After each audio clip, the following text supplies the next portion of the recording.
میں ہوں ایک مسلمان ٹیررسٹ. والیوم کم زیادہ کرنے کی ضرورت نہیں ہے, آپ بالکل صحیح سن رہے ہیں.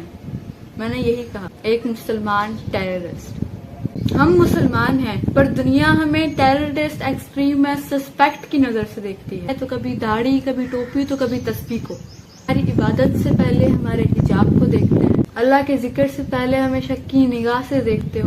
سوال یہ نہیں کہ اسلام کیا کہتا ہے, سوال یہ ہے کہ دنیا کیوں ڈرتی ہے اسلام سے اتنا. کیا اسلام فوبیا سچ میں جہالت کا نام ہے یا جہالت کا دوسرا نام اسلام فوبیا ہے؟ آج یہی بات کروں گی تم سے, اپنے آپ سے اور اس دنیا سے. 11 سپٹمبر 2001 صرف ایک تاریخ نہیں, سلسلہ ہے سوالوں کا, درد کا اور افسوس کا. اس ایک واقعے نے اسلام فوبیا کو ہوا دی, مسجدیں جلائی گئی, لوگوں کو ایئرپورٹس پر روکا گیا, پورے نیریٹیوز بنائے گئے کہ مسلم اور ٹیررسٹ ایک ہی چیز ہے. لیکن اسلام تو کہتا ہے جس نے ایک انسان کو مارا گویا اس نے پوری انسانیت کا قتل کیا. اسلام فوبیا انسانیت کا امتحان ہے, یہ صرف ایک مسلمان کا نہیں, پوری انسانیت کا مسئلہ ہے. تمہیں لگتا ہے کہ اسلام واقعی میں کوئی خطرہ ہے, پر کیا تم نے کبھی قرآن اٹھایا ہے یا صرف میڈیا کا ریموٹ؟ میڈیا کو سینسیشنلائزیشن چاہیے, پالیٹکس کو اسکیپ گاڈ چاہیے, اور پھر بنا دیا گیا ایک چہرہ, مسلمان کا چہرہ. تو مسلمان ہوا ٹیررسٹ, فلسطین نے آواز اٹھائی تو ٹیررسٹ, کشمیر نے حق مانگا تو ٹیررسٹ. لیکن جب وہی اور کے ہاتھ ہوتا ہے تو اسے ڈیفنس کہہ دیا جاتا ہے. یہ ڈبل سٹینڈرڈز کب تک؟ ٹیررسٹ یہ لفظ صرف ایک لیبل نہیں, یہ سزا بن چکا ہے. آج کل کسی کا رنگ, لباس اور مذہب ہی کافی ہے اسے اس لعنت کا نشانہ بنانے کے لیے. تم مسجد کو سسپیکٹ زون بناتے ہو, لیکن مسجد تو وہ جگہ ہے جہاں انسان سجدے میں سب سے زیادہ ہمبل ہوتا ہے. سمجھنے کے بجائے جج کرتے ہو, کیونکہ تمہیں اسلام نہیں, اسلام کے نام پر کیے ہوئے گناہ دکھتے ہیں. لیکن گناہ گار مسلمان کا یہ مطلب نہیں کہ اسلام گناہ سکھاتا ہے. کرسچن یا کوئی اور مذہب کوئی گناہ یا غلطی کرے تو اس کا اپنا ایشو, پرسنل ایشو. مسلمان نے کیا تو اسلام کا کیریکٹر فلو. یہ ڈبل سٹینڈرڈز کیوں؟ قرآن کہتا ہے انہیں کہہ دو کہ تمہارے لیے تمہارا دین ہے اور میرے لیے میرا دین. قرآن ٹالرنس سکھاتا ہے, ظلم برداشت کرنا نہیں.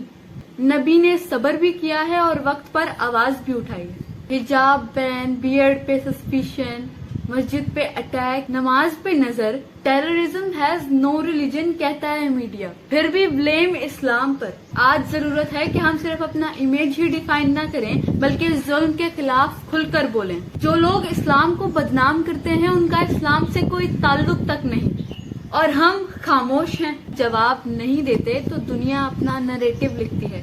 کبھی سوچا ہے کہ فائدہ کس کو ہو رہا ہے؟ جب ہم ایکسپلین نہیں کرتے تو وہ ایکسپلین کرتے ہیں جنہوں نے قرآن کھولا تک نہیں. اسلام عدل ہے, علم ہے, انصاف ہے. تم ڈر رہے ہو اس دین سے جو تمہارے دشمن کے لیے بھی دعا سکھاتا ہے, اور برائی کا جواب بھلائی سے دو. رسول اللہ پر جب ظلم ہوا انہوں نے بد دعا نہیں کی, انہوں نے کہا یا اللہ میری قوم کو معاف کر دے. یہ جانتے نہیں کیا کوئی ٹیررسٹ ایسے کہتا ہے لا اکراہ فی الدین, دین میں کوئی زبردستی نہیں. اسلام دشمن نہیں, اسلام تو ظلم کا دشمن ہے. تم اگر اسلام سے ڈرتے ہو تو شاید تم نے کبھی اس کو سمجھا ہی نہیں. اسلام کہتا ہے جس نے ایک انسان کا قتل کیا گویا اس نے پوری انسانیت کا قتل کیا. اسلام کا پیغام تو امن, انصاف اور رحم کا پیغام ہے. رسول اللہ صلی اللہ علیہ وسلم نے تو جنگ کے وقت بھی عورت اور بچوں کو نقصان پہنچانے سے منع فرمایا ہے. جو لوگ اللہ کے نام پر ظلم کرتے ہیں وہ مسلمان نہیں, وہ ایک خود غرض سیاست کا حصہ ہیں. ٹیررزم اور اسلام فوبیا کوئی نیا سلسلہ نہیں, پر آج یہ یونیفارم, سلیبس اور سینماز تک آ پہنچا ہے. ہم ڈرتے کیوں ہیں سوال کرنے سے؟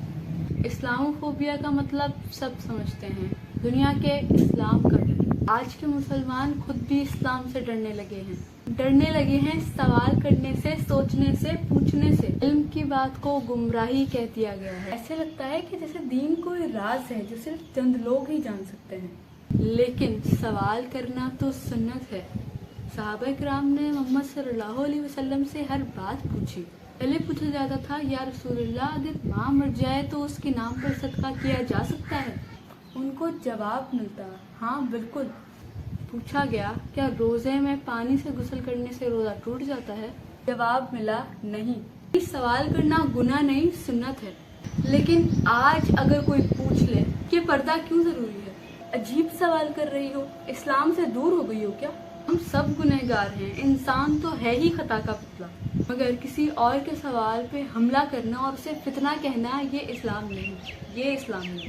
ہاں یہ بھی سچ ہے، نبی پاک صلی اللہ علیہ وسلم نے فتنہ پھیلانے والے سوالوں سے منع کیا ہے جو صرف کنفیوژن پھیلائیں۔ ہر سوال فتنہ نہیں ہوتا، سوال کا مقصد اگر ہدایت ہے تو وہ سوال ہدایت بن جاتا ہے۔ قرآن میں اللہ بار بار سوال اٹھاتا ہے، افلا تعقلون، کیا تم عقل نہیں چلاتے؟ افلا تتفکرون، کیا تم غور نہیں کرتے؟ یعنی اللہ خود چاہتے ہیں کہ انسان سوچے، سمجھے اور پوچھے۔ ہم نے سوال سے ڈرنا کب شروع کیا؟ آخر کب؟ شاید جب ہم نے دین کو سمجھنے کے بجائے سننے کا سلسلہ بنا دیا۔